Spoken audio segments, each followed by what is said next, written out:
Hey everyone, and welcome to Fin Chats, a series based on one of the most important features of a surfboard, fins.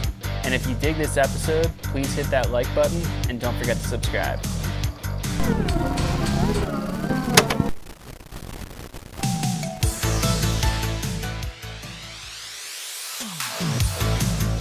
This is obviously the first episode, and I just kind of wanted to get a little bit of background about fins, some common misconceptions, and also a couple tips.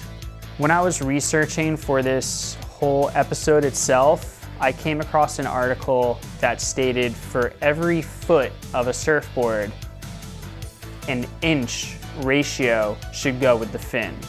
Meaning, if the board is 6 feet, it should have a 6-inch fin. And sorry, but I'm calling bullshit on that one. And here's why.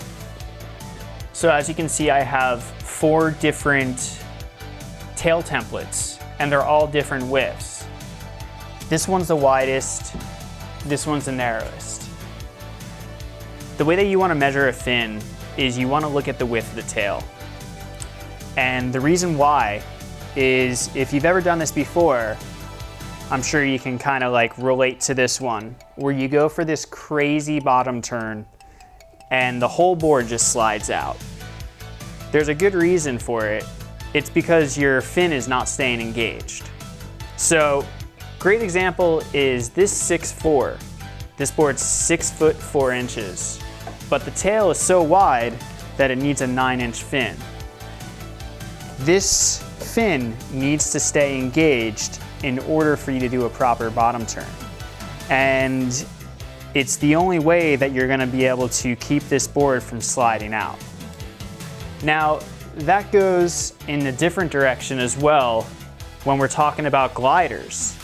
So gliders have usually a pintail or a narrower tail. It's just the way that they are. And most gliders are using a 7 to 8-inch fin because that's all it needs. And if it used a 11-inch fin, it would just actually be creating drag. So it goes both ways. So when trying to find the perfect fin for a longboard, especially nose riders, you not only have to worry about the width of the tail, but you also have to worry about nose rocker and tail rocker as well. Putting all these variables together can make it a little tough to find the perfect fin, but I got some tips to kind of help you out.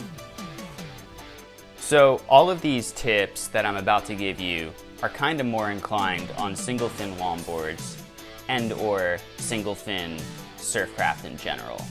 When you start to add fins onto the side, it can completely change the game, and that's really where it starts to get interesting and fun. But these tips in particular are more for your standard single fin surfcraft. First tip, and this is where I start name dropping: how to measure fin tail width with a fin. So this is coming from Mark Andrini, and he learned it from Yater. And then I saw a post on Instagram by CJ Nelson. Anyway, here is a rule from these legends. If you line your base of your fin in the center of the box, roughly 1/3 of the fin should be hanging over the rail for maximum hold on the nose and maneuverability off the tail. Now, keep in mind, this is just a base. Tip 2, nose and tail rocker. So depending on how big and or mushy or critical the wave is, may influence the size of your fin. If you have a rockered out longboard, then run a little longer fin. And here is the reason why. You can see that when you are on the nose, the fin lifts out way more.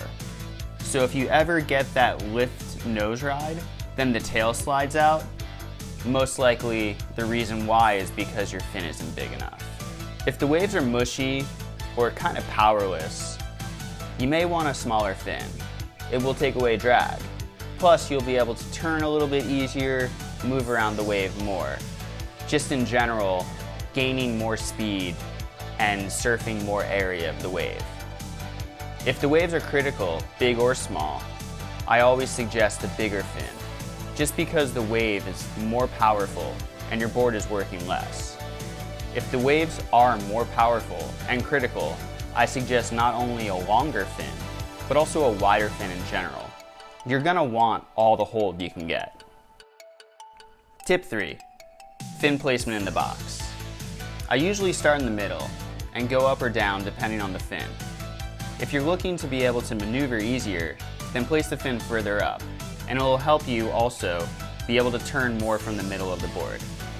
Back of the box will give you more drive, but also help with those dramatic drop knee turns that we all love. The only fins I always run in the back of the box is bigger pivot fin.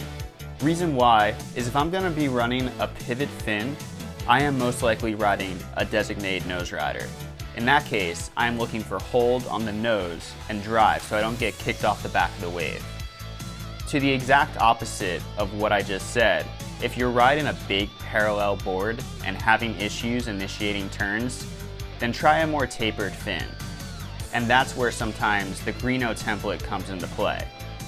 The parallel outline should nose ride easier than the other designs, and it's important to be able to control your board at all times. So it's really a give and take depending on these 3 variables: board, waves, and what you're looking to do. Tip 4, your ability to ask questions. And this isn't really much of a tip as far as surfcraft itself. It's more of a don't be afraid to ask questions from people that know what they're doing. Surfing is hard, and longboarding was one of the harder things to learn for myself. It still to this day is one of the most challenging things to do, but that's why I love it. This doesn't really have to do with fins, but beginner or intermediate surfers, when you're buying a board from a shop, tell them your ability and ask for a fin recommendation. Or just buy the board and contact the shaper and they can suggest a fin for you. If you're getting a custom from a shaper, they should have a fin in mind before they even shape the blank. All right, everyone. Thank you for tuning in. I hope you learned some stuff. I hope you are taking some of the information from the tips and using them, hopefully to greater your surfing, and just keep having fun out there. So the next fin chat will be more on a fin itself. It will be on this 10-inch Ben Skinner sub by Flying Diamonds, and I paired it up with my kind of go-to board at the moment, my 9-1 Apex by CJ Nelson Designs in Thunderbolt Silver. So that will be airing very soon. Again, I hope you enjoyed and have fun out there. Peace, guys.